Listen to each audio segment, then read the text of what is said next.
Hi, my name is Susan John. I'm a math teacher at Ocean Lakes High School in Virginia Beach, Virginia, where we also have the Math and Science Academy. This is the second in a series of videos.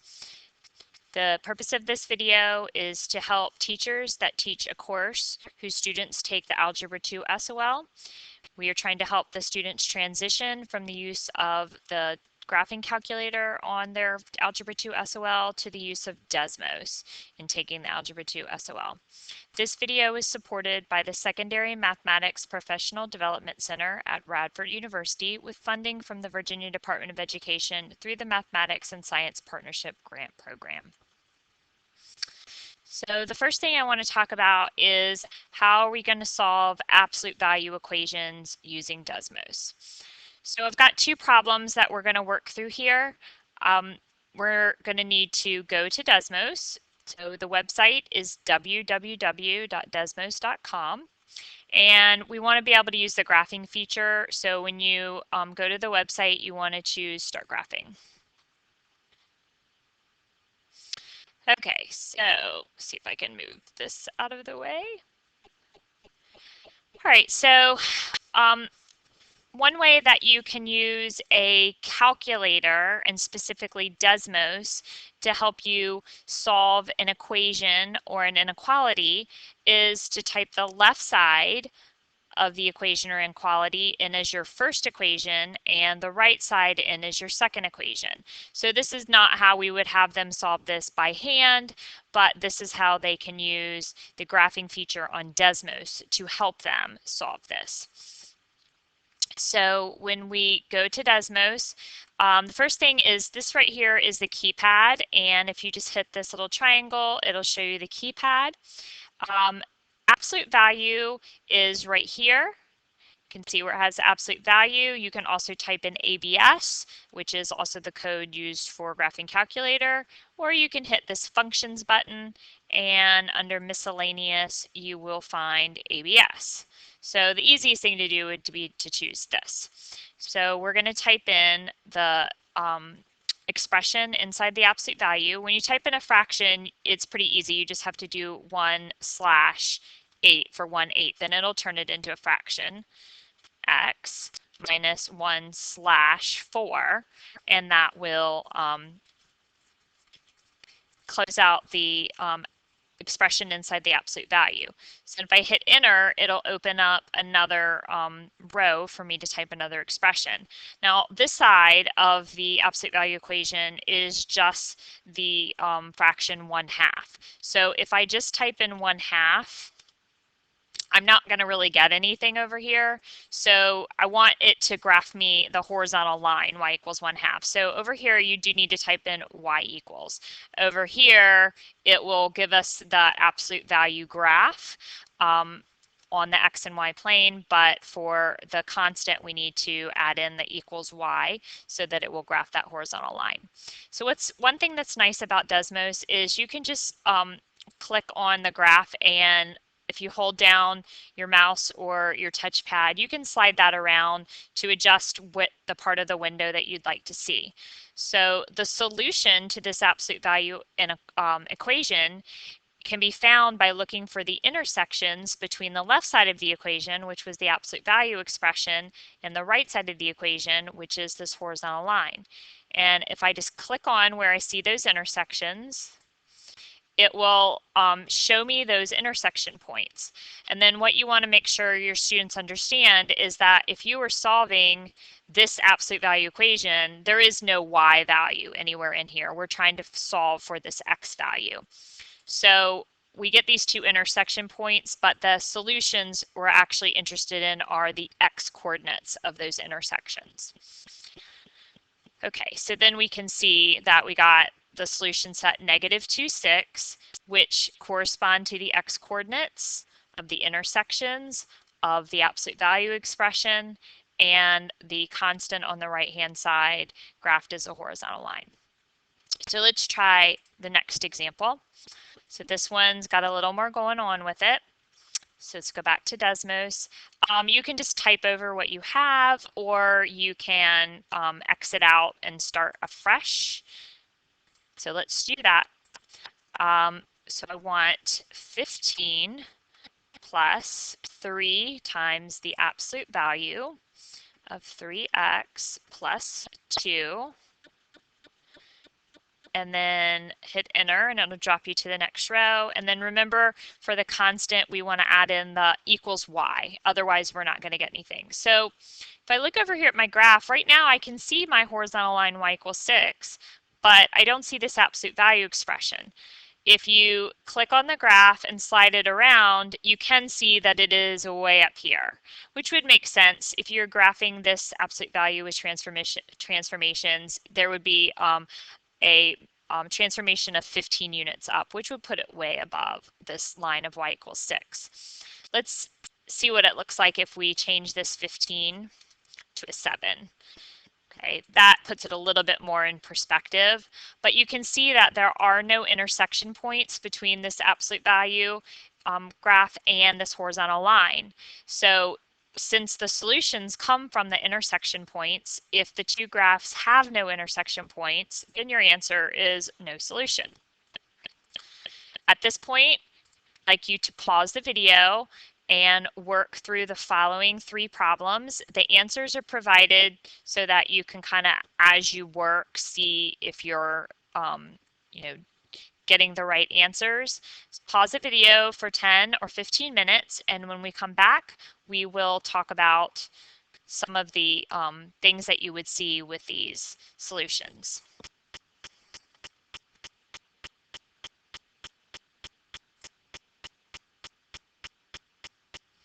Okay, welcome back.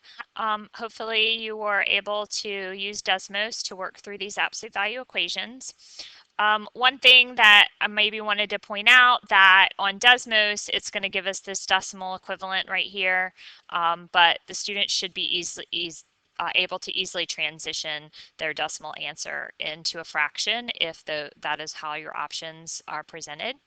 And then we should all know that an absolute value is distance, and so it can never be equal to a negative value. But this way, we can use Desmos to confirm when we type in the absolute value expression and then the y equals -3, we can see that there are no intersection points, and therefore we can confirm that there is no solution. Moving on to the next topic, absolute value inequalities. Right now, Desmos doesn't, you can graph inequalities and get shading, but with this method of doing the left side and the right side, the best thing to do is just continue with the same method as equations. Type in the left hand side of the inequality as your first expression and the right hand side as your second, and look for intersections. And then talk to your students about how the inequality affects what you see when you see the two equations graphed together. So let's look at the absolute value of the quantity x minus 2 greater than 2. All right, so I'm going to start over. So my first expression is the absolute value of x minus 2. And my second expression, remember the constant, you're going to add in the y equals. And if I come over here, I can slide this around. So I can see my intersections. If this was an equation, I would answer with x equals 0 and x equals 4. But because this is an inequality, and the inequality was the absolute value greater than 2, so the absolute value graph is in black and 2 is in red. And I want to know, where is this absolute value graph greater than this horizontal line? And greater equates to above in this case. So this section of the absolute value is above the horizontal line, as is this section. So I would answer in interval notation -infinity to this x coordinate of this intersection, 0. And then that's the union with the x coordinate of this intersection, 4, to infinity. So if they can learn to do the left-hand side of the equation or inequality as one expression, and then the right-hand side as another, and graph and look for the intersections, all they have to do differently when it's an inequality is look at whether the inequality is less than or equal to, greater than or equal to, and determine which portions of the graph they would use in their interval notation answer. So we can see that the answer there is negative infinity to 0 with the union of 4 to infinity, parentheses on your interval notation, since the inequality was greater than and did not include those intersection points. Let's try the next one. So I'm just going to come over here and amend the one that I already have. So this is 3 times the absolute value of the quantity x plus 2 minus 4. And then the right-hand side was 11. So I'm going to slide this around. I'm going to identify my intersection points. So the intersections are at x equals -7 and x equals 3. So again, this was greater than or equal to. So where is the absolute value graph greater than the horizontal line? And that would be this piece of the absolute value that is above the horizontal line and this piece of the absolute value that is above the horizontal line. So I would answer with negative infinity to -7 union 3 to infinity. If the inequality had been less than, then I would want to know where the absolute value graph was below the horizontal line, and I would answer with -7, 3.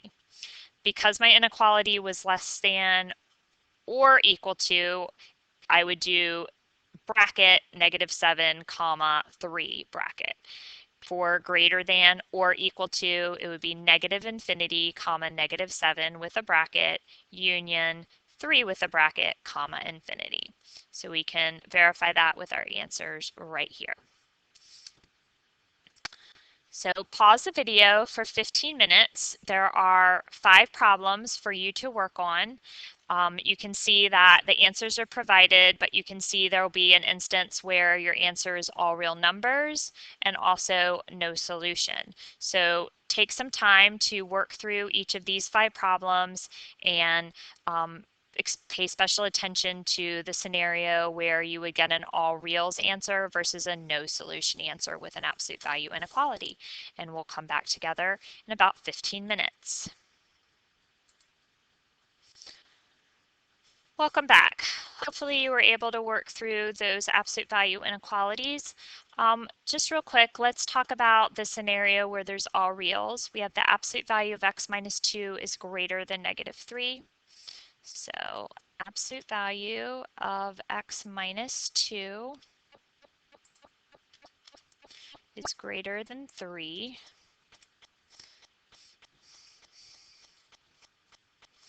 Oh, my bad, -3. All right, so if you look at the graph, so it depends on which inequality is. This is the absolute value is greater than -3. So the question is, where is this absolute value above this horizontal line? And you can see it is above the horizontal line everywhere. So that's where you would answer with all reals or an interval notation, negative infinity to infinity. If the question had been where is the absolute value less than or equal to, then it would have been no solution because the absolute value is not less than or beneath the horizontal line in any scenario. Okay, let's move on to the next section.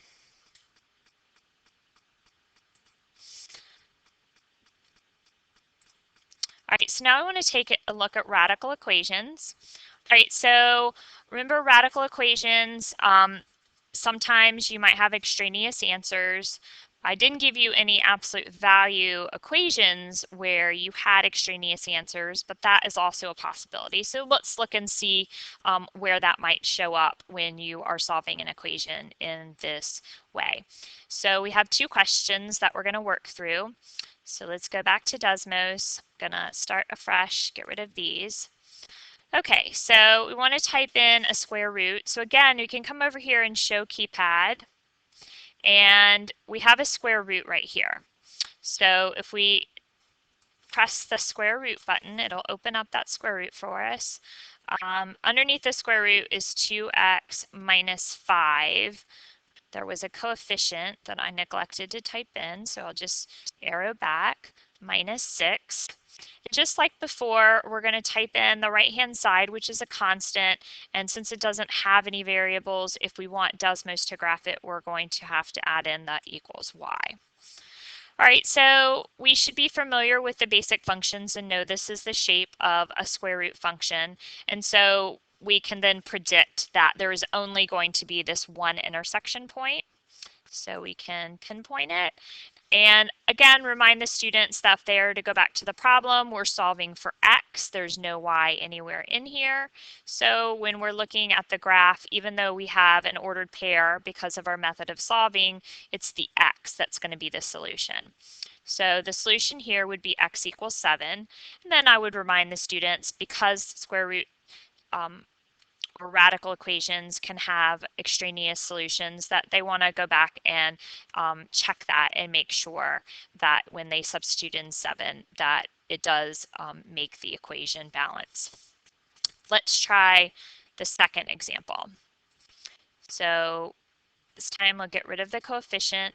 Underneath the square root is 3x plus 13. Whoops. Then plus 3, and the other side is 2x. All right, so right here we can see that there's one intersection. And again, if you were to go back and look at the problem, we're solving for x. There's no y anywhere in there. So when we look at our intersection point, we're just interested in the x coordinate. So our answer is x equals 4. Now what's interesting about this problem is that if you were to solve this by hand, then you would find two solutions. But when you look at the graph, there clearly is only one intersection, because we know with the square root function that this is an endpoint and that's not going to produce another intersection. So the graph will show you the only answer that's there, but if you were to solve it by hand, you would find that negative 0.25 or negative 1/4 was also a solution.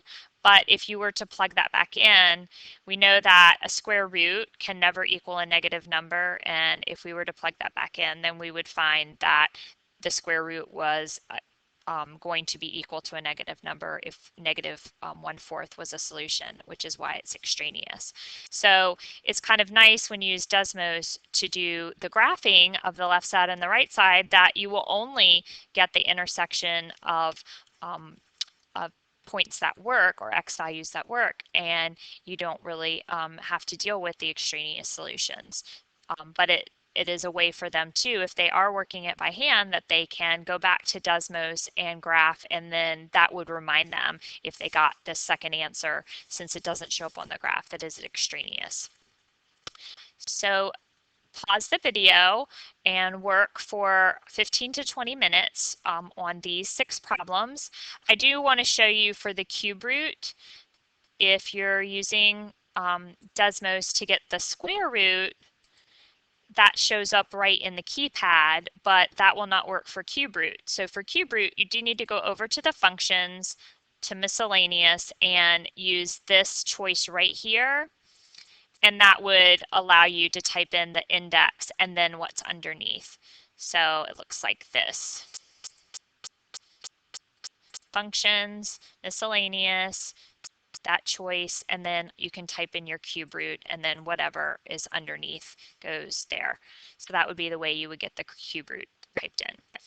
Okay, so take 15 or 20 minutes to work through the problems on the screen. Again, answers are provided. Notice that this last one does have an extraneous solution. So remember, if you worked it by hand, you should find both 7 and negative 2, and it would be up to you to determine that negative 2 is extraneous. But if you use this graphing method on Desmos, then you will only see the 7 as an intersection point. Welcome back. Hopefully you were able to work through all of these radical equation problems using the graphing feature on Desmos. Obviously, if the number is big like 71, then you're going to have to really move around to see your window. So let's look at that one together for a moment. So it was the cube root of y minus 7. So obviously we're going to use x, just like we would on the graphing calculator. We're going to turn all variables into x's. Cube root of x minus 7, and then we've got a constant of 4, so we want to add in that y equals. So if you move this over, the cube root right here, and then we have our horizontal line, so you just have to keep moving the graph to the right until you see an intersection. You know it's coming, you just have to move it far enough to the right. And then if you put your cursor, you kind of are guessing at the intersection point. You can see right there, though, the x value is 71. So that's something that's very user friendly with Desmos, is to be able to just slide it to the right, the left, up or down until you see that intersection. And as you click around, you'll notice that dot pop up, and that'll lead you to the intersection faster than if you were just guessing. So that's how you get that answer of x equals 71 that was indicated right here. All right, the last section in the solving equations is systems of equations. So on the Algebra 2 SOL, there's a lot of linear, nonlinear systems. So we're going to go through how to do this on Desmos. Remember that on the Algebra 2 SOL, a lot of times they're just asking for the x coordinate or the y coordinates. So you're going to get the ordered pairs of all intersections. You just want to caution your students to make sure that they are stating their answer in the way that the question was asked. Okay, so let's go back to Desmos. I'm going to clear out the previous equations. So here's a really nice feature of Desmos that was not available with the graphing calculator. You can type in your equation exactly like it's given to you. So you don't have to solve for y, which is something you would have had to do with the graphing calculator. So I'm going to bring up my keypad again. And so I've got x, and then I'm going to use the a squared button, and that's going to give me my exponent, plus 6x plus 3y plus 6 equals 0. So I do not have to solve it for y.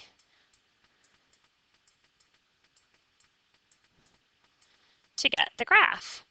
So students should really like that feature, because I know sometimes solving for y could be where they went wrong, and even though they might have known how to do the problem, if they solve for y incorrectly, then they were going to get the whole problem wrong. The second equation is x plus y plus 20 equals 0. So again, you can slide that around to get the intersections. You've got one here and one here. So you can see there's two intersections. So if it's a system of equations, you want to remind them that it is about the whole ordered pair. It's not just about the x coordinate. If they go back to the problem, then they should be able to see there's both an x variable and a y variable in the original problem. So we need to answer with both. So we have the ordered pair -9, -11, and then also 6, -26. And then again, remind them that it may say what are the y coordinates, and we would answer with just -11 and -26, or it might ask just what are the x coordinates, and they would answer with -9 and +6. All right, let's go back to the second example. So I'm going to start fresh. All right, so we've got 5x minus 4y minus 11 equals 0. And y equals x, and then remember for the square, you hit the a squared button, minus x minus 6. So move your graph around until you can see the intersections. We have two. We have one here. We have one there. And so if you were looking for the intersection points, you would have two, -1, -4, and 3.25. This is actually 1.3125, but Desmos the way the settings are is got it rounded to 3 decimal places, but they should be able to pair that with any answer choices. Remember too, if they had asked for just x coordinates, we would answer with -1 and the 3.25. And if they had asked for the y coordinates, we would focus just on those. So back to our system of equation problems. Pause the video for 15 to 20 minutes and work on these 4 problems. Notice one of them has an answer of all real numbers, so you can take a look at how that would show up on Desmos. The other 3 all have 2 intersection points listed over to the right. So take 15 to 20 minutes and work through those systems of equations. Make sure that you understand how to enter those on Desmos. Welcome back. Hope that you were successful in working through those systems of equations. Let's work through the first one together just so that we can all make sure that we are noticing the same things when there's an answer of all real numbers. Obviously, if you graph the two equations and you didn't see any intersection points, then it would be no solution. So let's look at that one. So I'm going to start from scratch. So on that problem, it was 2x squared plus 14x plus 24 minus 2y equals 0. Right, so over here, this is the color that's being used to graph that equation. So when we enter the second one, we want to kind of enter it and then keep an eye on what's happening over here. So y equals x plus 4. And notice that this is coming up in red. So the first one is in black, the second one is in red. And as I continue to type, what happens is I only see one parabola. So that's why the solution is all real numbers, because they actually are the same graph if you were to simplify the first equation. So you can kind of see as you go along, it's color coded. So you can see that you did have a graph with the first equation. And then as you started typing in the second equation, it started to overlap the first graph so that in the end, you only saw one equation giving you a solution of all real numbers, which was identified here. All right, that's it for video 2 on solving equations and inequalities. I hope this was helpful. If you have any questions or comments or suggestions, I can be reached at susan.john@vbschools.com. Thanks for watching.